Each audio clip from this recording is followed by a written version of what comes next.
मुक्ताई प्रकाशन प्रस्तुत काव्यरचना स्पर्धा. उत्तेजनार्थ डॉक्टर धोंडीराज कहाळेकर. वेणा झेलण्या निघाली. झाले मन सैर भैर, ओढ भेटीची लागली. भावा घेऊन सांगाती, लेक माहेरा निघाली. वाट सरता सरेना, कधी भेटेल माऊली. आठवणी दाटतात, जीव होईवर खाली. देव घातले पाण्यात, माय उभी ढाळ जात. कधी येणार साळुंकी, घोर अंतरीला लागला. येता दुरून चाहुल, आली धावून माऊली. लेक दडली कुशीत, देह भान विसरली. नको करूस काळजी, उजवली तुझी कुस. बाळकृष्ण मांडीवर माझ्या खेळेल राजस.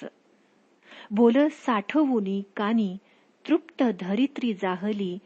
मोहरली काया सारी, वेण्या झेलण्या निघाली. वेणा झेलण्या निघाली.